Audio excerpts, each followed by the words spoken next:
Zepbound revolution, how Zepbound and Tirzepatide is changing the wedding industry and also the food industry. We're going to do a deep dive on both.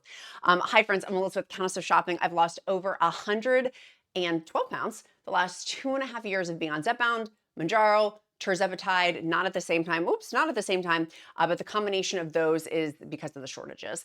And on today's episode, I was coming across a BBC article, which I will cite my source for both of these. One's going to be Reuters and one's going to be the BBC, talking about how dressmakers, wedding dressmakers in particular, it is GLP-1 medication, Wegovy, Zepbound, Tirzepatide compound, semaglutide compound, are revolutionizing the dress industry and for brides, not just brides, but bridesmaids, mother of the brides, sister of the brides, cousin of the brides, how dresses are dramatically changing as a result of the pressure of GLP-1 medication. And so in the UK, I'm based in the US, if you couldn't tell by my accent, but in the UK, literally 1.5 million people are using weight loss jabs, GLP-1 medications. And so with that, and in the US, there's millions as well. Seamstresses are struggling to handle the body changes of when a bride walks in, because usually you get your dress about a year in advance. They come in one size, and then they come in for the final fitting, and they are a completely different body shape, and how much this is changing the dress industry and bridal industry in particular with it. And so what seamstresses are saying that it is causing a major pressure for seamstresses, and so much so that they're saying that now they're asking brides when they come in, are you on a GLP-1 medication? Not to be nosy posy and all up in your business, but literally the way that they do the dressmaking for brides for the wedding dresses changes as a result of people being on GLP-1 medication. I found this fascinating. And wait till you hear about the food industry. This is the part 2 of it too, so stay tuned. But so literally with people turning over to GLP-1 medication, the logistics are turning into a nightmare of, okay, how do you piece together like normal sequential steps of how you would do the dress? And their seamstresses are not trying to be rude. They're not trying to be nosy. It's how they will plan out and operationally map out their work with it. And so brides don't realize very much how much it takes to go into the alterations specifically for the wedding gowns. And so with people losing, it says stones within weeks, and so for the US, pounds within weeks, of how much that's changing and not giving seamstresses enough time for all of these brides. If you could just imagine, so many brides are on GLP-1 medication, which I hadn't thought about until I saw this article. I was like, this is fascinating. It's another area that we have. Can you see that muscle there? Ooh, I just got done lifting a little while ago. Your girl was hardcore lifting, so my muscle there caught me by surprise. Let me get back to the topic at hand. Okay, so brides, they're asking, seamstresses ask, like, please just be honest with us and tell us if you're on a GLP-1 journey. That's great. They're not judging you. They just want to know because it's going to be more man hours for them, and they have to budget for that accordingly because you're going to have to do more alterations and planning in for the wedding dresses, more visits for the alterations, because we can take dresses down 2 sizes comfortably depending on the style. But if it's more than that, then that's a horse of a different color. So with that, this BBC article goes in to talk about that not everyone feels comfortable saying that they're on a GLP-1 medication. And I could see that if you were there with like your mom, your future mother-in-law, your bridesmaids, your cousins, or what, you know what I mean? Like your flower girl or whatever. You may not want to have that conversation then and there, but definitely that conversation needs to be had. But then the other thing that I hadn't thought about is grooms, that grooms also, and same things for the tux industry, are also changing as well. And so I was thinking about some of the people in my free encouragement group, countessofshopping.com/group. It's hotter than hot. If you don't go on there on a daily basis, what are you doing with your life? You should be checking in morning and night, or morning, lunch, and night. It's so awesome. Just get in the habit, put it literally on the front of your phone so you can check into it like you would with YouTube or Instagram or whatever, TikTok, like whatever you're check into, put it on your rotation on your main screen. But so many people have talked about how they're going to be mothers of the brides, but fathers of the brides as well.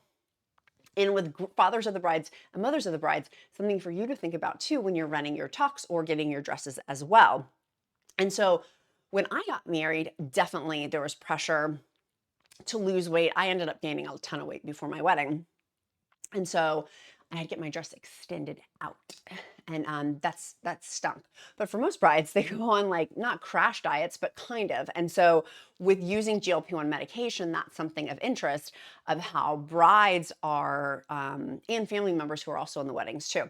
And so with wedding dresses in the UK costing around 2,000 pounds, my husband and I had a conversation last night.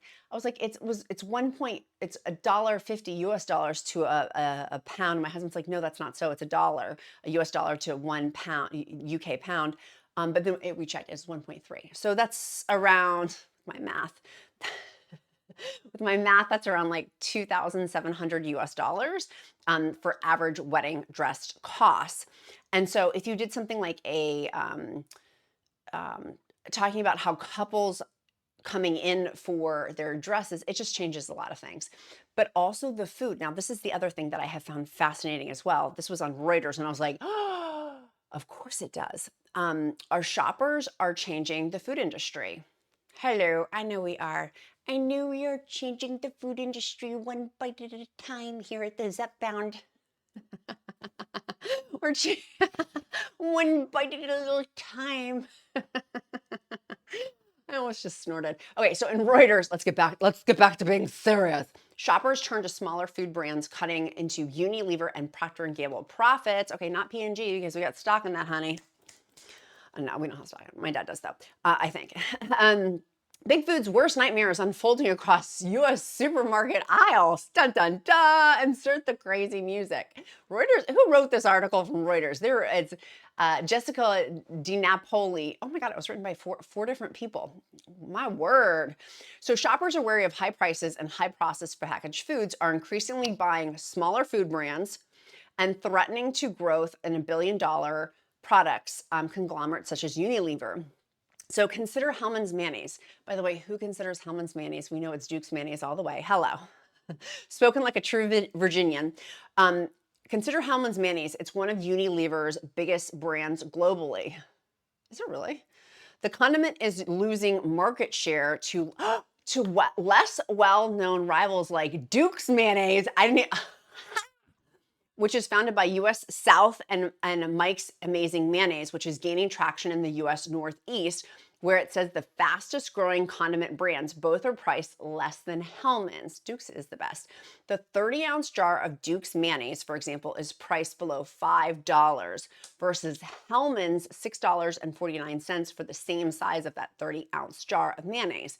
It is now one of the country's fastest growing brands of mayonnaise with $100 million in sales, according to the buyout firm that acquired the parent company, Sawyer Brands, for $1.5 billion in January 2025.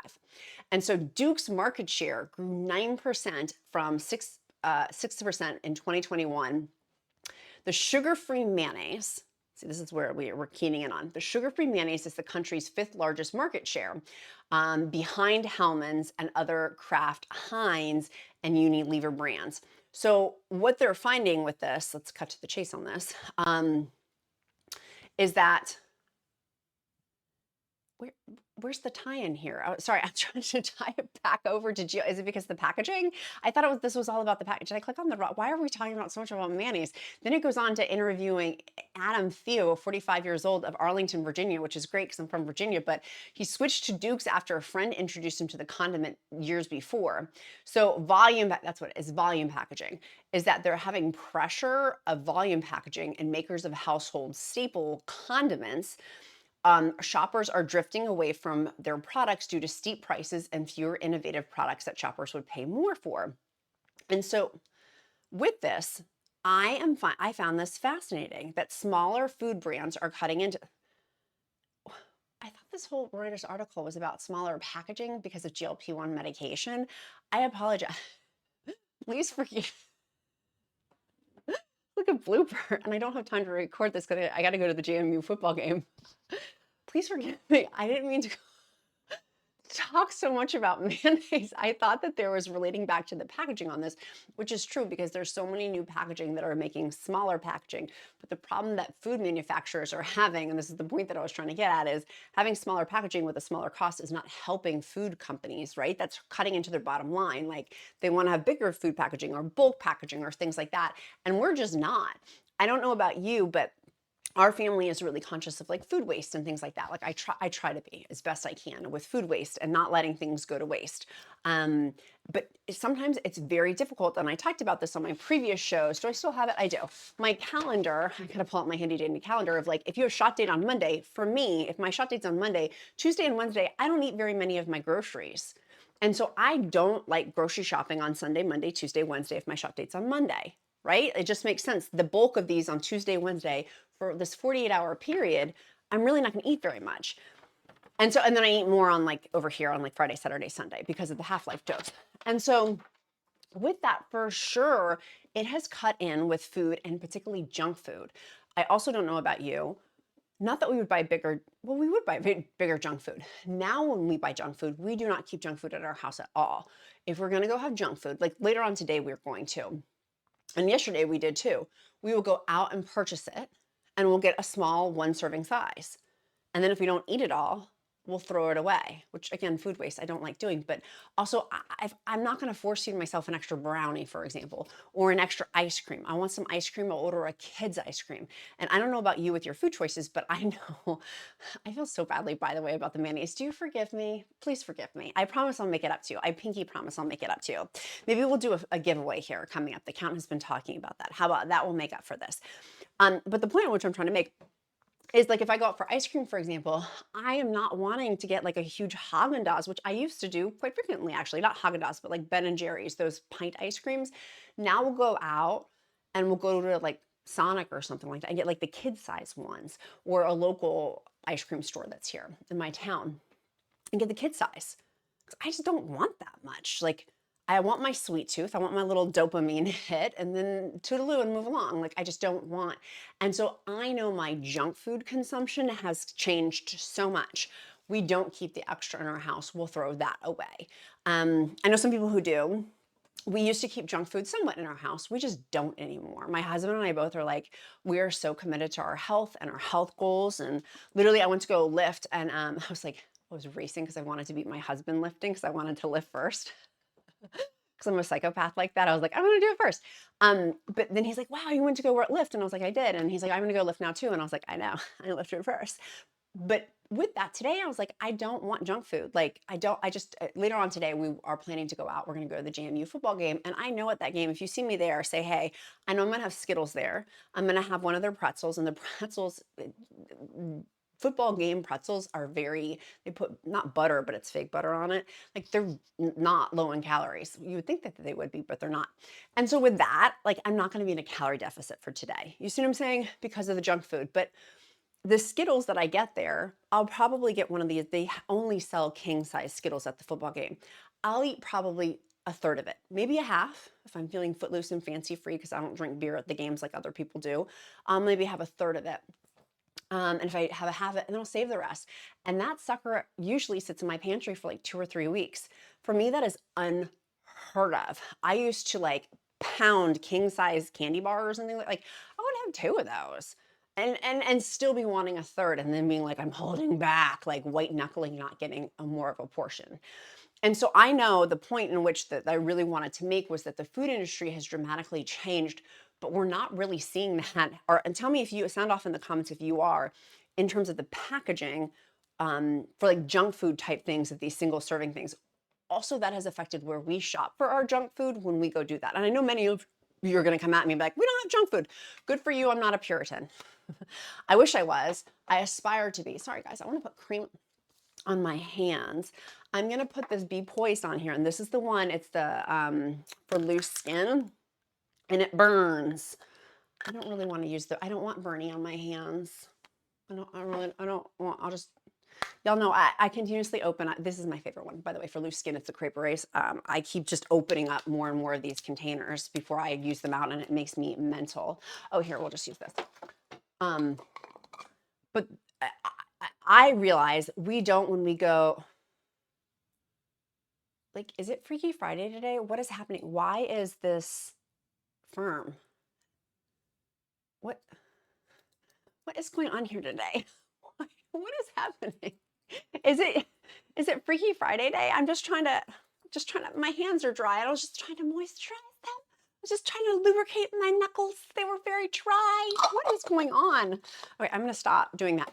The point at which I'm trying to make is when we go buy our junk food, and I know many of you are gonna come at me for even eating junk food, but here's what, this is real living, meeting real life. You do you, boo, I'll do me, take what you want, leave the rest. So for me, when we go get junk food, we'll go to like a Sheetz, a Wawa, a 7-Eleven, a gas station, and get like a small like candy bar or the single serving at Sonic of like a kid's ice cream or things like that. We don't do what we used to, like, which would be normally to go to like the grocery store or bigger packaging places. We just don't do that anymore. I'm curious for you, and sound off in the comments, has your food purchasing changed? The way you purchase junk food, but also for us, for sure, the way that we purchase our fruits and vegetables this year in particular dramatically changed. When I do my grocery shopping, I will heavy hit to plan. So I'm going back to my little example here. If my shot date's on Monday, on Thursday, I plan to have groceries because I know my appetite's going to start coming back, and I'll plan to have fresh fruits and vegetables in my house Thursday, Friday, Saturday, Sunday. So usually I get it Thursday, and then I'll get it again on Saturday and Sunday. You know why my husband and I do that? It's because we really value fresh fruits and vegetables and them tasting good and them not being like, we bought the best grapes earlier this week from Costco. They were so good. They're green grapes. If you live in Virginia, get them. They were delicious and perfect. But literally a week into, and then they got gross. And I told my hot husband, I was like, we got to get some more of those green grapes because they were perfect. It was like they literally had just picked them off the vine. Right, grapes are on a vine. Trees? No, vines, they're on vines. They just picked them off of a vine. They were perfection. But doing that and planning that with GLP-1 medication, that has changed my food consumption, purchasing habits as well. So going back to the mayonnaise thing, there's no going back. I don't even know how to correlate that in. I am so sorry, friends. I really feel badly about that. Going back over to the wedding dress thing, the wedding dress industry, that to me, and same thing for grooms, because there are men who are on GLP-1 medication. There are a ton of you I know watching that are gentlemen here. Most of you guys are quiet, and I love when you poke up and say, gentlemen here, usually like jump up and then you jump back down. So just jump up real quick, gentlemen here, and then you can go jump back down. Because I love seeing you guys pop up out of the weeds. I know you guys are there, you're just quiet. You're not as vocal. You let the ladies talk, or you let us be super vocal. And in the free encouragement group, there's dudes. There's a lot of gentlemen too. So there you go. Because I know it can feel lonely for gentlemen too, of like, am I the only one? No, there's tons of you, particularly here at Countess of Shopping. They're just secret lookers. They're quietly here. But for the wedding industry, I found that interesting too, which also makes me think in the wedding industry, I wonder if the cake, I don't think so. I don't think wedding cakes would dramatically change. Wedding cake tasting may change, the process in which they do that. Yeah, but I don't think like in terms of the catering or things, I don't think that would necessarily change. Let me know too if you guys think if other things have changed, but I find it fascinating. I find the whole thing of how industries are literally shifting because of us, that because we are changing our lives of how much stuff is shifting with it too, and with restaurants as well. For me at the restaurant, like sometimes I'll order like a kid's thing. For example, when I did that kava video, if you have Mediterranean, if you like Mediterranean cuisine, that's what kava is. It's like a Chipotle, but for Mediterranean. And so they had kids meal for $7.55, and that came with a drink. I will be getting that a ton in terms of a smaller portion. So, and same thing with Chipotle. They have kids portions as well. Usually I'll just get the big bowl at Chipotle, and then I'll eat that 2 or 3 times. My mom and I were just talking, I was texting her about my food consumption habits. Olive Garden, because someone on TikTok mentioned this, at Olive Garden, there's a soup called Zeppa Toscana. I've never had it, but this creator was talking about it and I was fascinated. It was really good, and it's only 200 calories.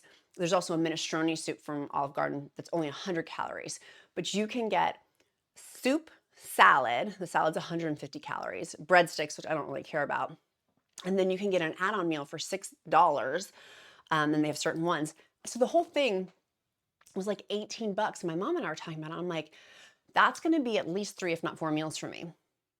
And I know it's processed food. I get it. Like, don't sound off, but I'm saying like every now and then to have something that's like that, I don't mind. I like to make and eat cleaner foods, like a Chipotle type thing. I know that most of the ingredients are clean and they're not adding in a bunch of stuff.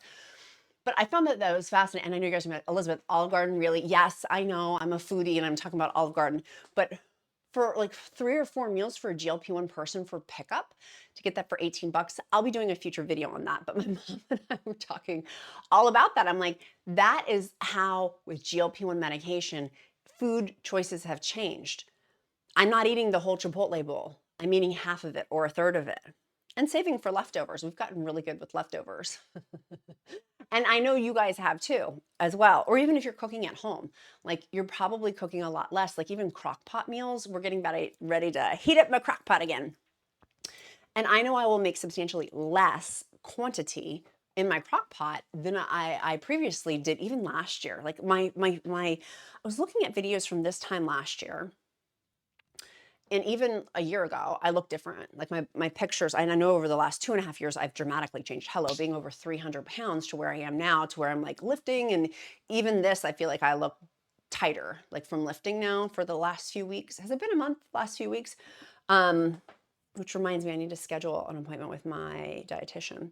But even horseback riding with my latest horse, like this picture was from June, my latest horseback riding picture, I feel like I'm much tighter. And I know it's because my food choices have changed with that.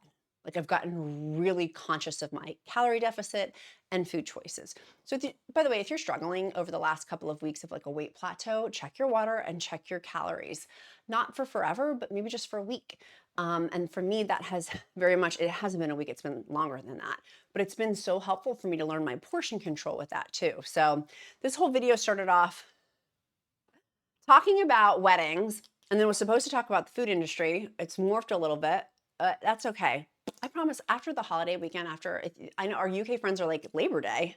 Yes, you guys have, for you guys in the UK, is it your bank holiday? Is that what it's called? Tell me in the comments below. I was watching a Jeremy Clarkson farm video. He was talking about like bank holiday or something for our UK. I think you guys have your bank holiday this weekend and we have our Labor Day in the US. Anyways, we'll get back to more structure. My videos have been a little loosey-goosey. Sometimes I just rather talk to you guys. Like I do this every day. I'm like, I'd rather just talk to my besties than be like reporting live from the news station, which I'll get back. I know many of you like that too. So I'll get back into doing that as well. But for now, I did my workout today. Oh my gosh. You guys have been asking me and I had to share with you guys. I did more research on is it Groot? Is it like, I am Groot? Is that how you pronounce it? Dr. Groot? Or is it Grout? I am Groot. I don't think they want me to pronounce it that way. I bought it. It's for hair loss. Y'all, I'm excited about this. You guys have been talking to me. I bought it. You just click the pen. Click, come on, click, click. Hold on, it's not clicking. And you roll the ball. You roll it into your scalp. And many of you were telling me how much you were loving this. Because I had done the other one, the oil that I had been doing that on hair wash. Before hair wash nights, I would do it like that day or like the day before hair wash and then the day of hair wash. Hold on. There we go.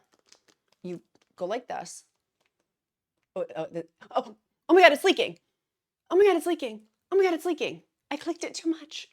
Why is it leaking? I'm putting it in my scalp. I don't want to waste it. It wasn't cheap. Hold on. Why is it leaking everywhere? Dr. Groot, it's because I made fun of him. I'm Groot. Okay, now I've got it all over my hands. Well, that didn't go well. I'm going to link it down below and you guys can get it. I don't know why it leaked all over my hand. Oh my gosh. Let me close it. Oh, because I didn't close it. Okay, now I feel like a dum-dum. Y'all, user error. This video is a train wreck. Forgive me. Oh my God. Oh my God. It's all over my hands and now it's on my pants. And you guys know I have my sweatpants on. It's my mullet. Business on the top, party on the bottom. I got my mullet on and my slippers. Okay, let's just wrap her up here. Our emoji of the day is going to be a goat. Goat. Because you are a goat. Greatest of all time. So emoji of the day, and I do emojis of the day to get to know you better because I care. It's also my way that I pray over you. If you don't believe in prayer, uplift you in positive thought. Our question of the day is, what are you doing today to move you closer to your goals? It smells really good. It smells like rosemary. I smell like a Costco chicken. I'm gonna put it in my hair. Is it gonna make my hair crispy? I gotta go test this. I love you guys so much. I hope you guys have a great rest of the holiday weekend. Tomorrow's video is gonna be amazing because I pre-recorded that. That one's gonna be exceptional. I love you guys so much. Tell me also in the comments what you guys are doing on this holiday weekend. Okay, love you guys. Have a great day. Bye. Oh, be kind to yourself. Be kind to others. I'm Countess of Shopping. Count my blessings because life is delicious. Goat. Put your goats down below. Okay, love you.